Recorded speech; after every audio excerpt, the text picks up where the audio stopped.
লুমহৰ্ষক কবৰস্থানলৈ ওলাই আহিল হাজাৰ হাজাৰ মানুহ জানাজা কৰিবলৈ অহা লোকজনৰ হৈছিল সন্দেহ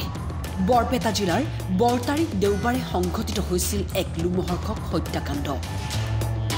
বিশা শেখ নামৰ লোকজনৰ মৃত্যুৰ পিছত ধৰ্মীয় ৰীতি-নীতিৰে কবৰস্থ কৰা হৈছিল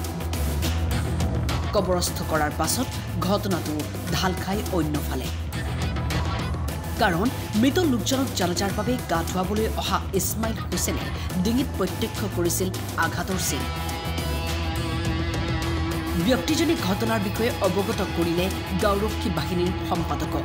লগে লগে ঘটনাৰ বিষয়ে কলগছিয়া আৰক্ষীক খবৰ দিয়া হ'ল ৰাইজৰ মাজত সৃষ্টি হয় আতংকময় পৰিৱেশৰ ঘটনাস্থলীত কলগছিয়া ৰাজচক্ৰৰ চক্ৰ বিষয়া আৰু কলগছিয়াৰ ভাৰপ্ৰাপ্ত আৰক্ষী বিষয়া উপস্থিত হৈ মৃতদেহটো কবৰৰ পৰা উঠাই মৰণোত্তৰ পৰীক্ষাৰ বাবে প্ৰেৰণ কৰাৰ ব্যৱস্থা কৰিলে আমাৰ খবৰ এটা পাইছিলোঁ তেওঁলোকে অলৰেডি জানাজা কৰি দিছিলে তো কিবা মাৰ্ডাৰ হৈছে বুলি আমাক মানে এটা তেওঁলোকে সাসপিশন এটা কৰিলে তো কেছ এটাও ফাইল কৰা হৈছে সেইটো বেচিছত আমি 3 দিনৰ পিছত বডিটো উলিয়াব লগা হ'ল আৰু বডিটো পাৰ্শিয়ালি ডিকম্পোজিশন আৰম্ভ হৈছে ষ্টিল আমি এটা পোষ্টমৰ্টেমৰ কাৰণে পঠাই দিছোঁ তো তাতহে একজেক্ট কাৰণটো ওলাব কি কমপ্লেইন পাইছিলে কোনোবাই কৈছিলে হয়তো কিবা কাটমাৰ্ক আছে বা এনেকুৱা আছিল বুলি কৈছিলে ডিঙিৰ ওচৰত সেইটো কাৰণে আকৌ আমি উলিয়াই পেলাই চাব লগা হৈছে যে এইটো কিমান দূৰ সত্য যিহেতু এতিয়া ডিকম্পোজিশনৰ ফালে গুচি গৈছে সেইকাৰণে পোষ্টমৰ্টেমৰ কৰাৰ পিছতহে গম পোৱা যাব হত্যাৰ অভিযোগ কৰিছে মানে তেওঁলোকক বিচাৰি আছে ল'ৰাকেইজন মানে নাই নেকি ঘৰত এতিয়া তেওঁলোকক পোৱা নাই কিয়তো বেছি প্ৰথমতে আমি এইটোতো কি হয় কি ওলাই পোষ্টমৰ্টেমৰ ৰিপৰ্টৰ পিছতহে কেছটো হেৰি হ'ব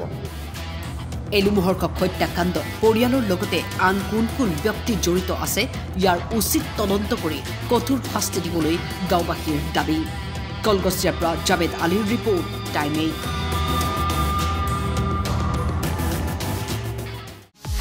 এইবাৰ নিৰ্বাচনত ভোটাৰৰ আশা কি